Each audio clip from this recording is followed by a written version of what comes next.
مولانا یہاں پر ایک سوال یہ کہ آپ دیکھتے ہوں انشاءاللہ کہ ہندوستان، پاکستان، بنگلہ دیش کا جو ماحول ہمارے بر صغیر کا، اس میں جو عورتوں کا تناسب ہے تعلیم کے سلسلے میں وہ بہت ہی کم ہے، ایسا آخر کیوں ہے؟ کیا وجہ اس کی؟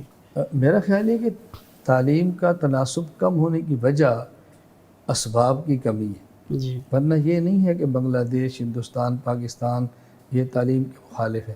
جی ہم جن ممالک سے اپنا مقابلہ کرتے ہیں وہ ممالک ہم سے 100 سال 200 سال ایڈوانس ہے، آگے ہیں۔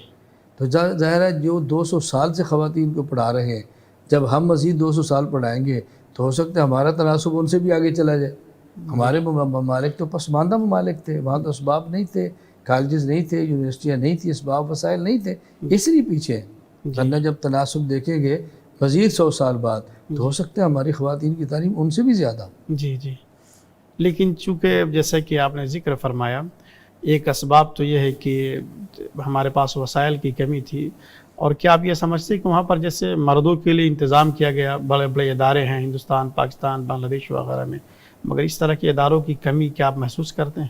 میں تو سمجھتا ہوں کہ دینی حوالے سے تو الحمدللہ ہمارے ہاں مدارس اور جامعات اتنی بڑی تعداد میں ہیں کہ مجھے اپنے ملک پاکستان کا پتہ ہے کہ وہاں بچیوں کے مدرسے بچوں کے مدرسوں سے زیادہ ہیں۔ ماشاء اللہ۔ بالکل، ہمارا جب تعداد گنی جاتی ہے جی جی تو خواتین کی تعداد بڑھ جاتی ہے جی اور طلبہ کی تعداد کم ہو جاتی ہے، جی جی مدارس کی تعداد زیادہ ہے۔ جی اسی طرح اب اسکول بھی بہت سارے ایسے ہیں، بہت سارے جی گاؤں گاؤں میں اب اسکول بن گئے ہیں کہ جو بچیوں کے لیے الگ ہیں، بچوں کے لیے الگ ہیں۔ جی کالجز ایسے آ گئے ہیں کہ خواتین کے لیے الگ ہیں جی اور مردوں کے لیے الگ ہے۔ اب تو انتظام الحمدللہ دینی اور عصری دونوں علوم میں شروع ہے۔ جی جی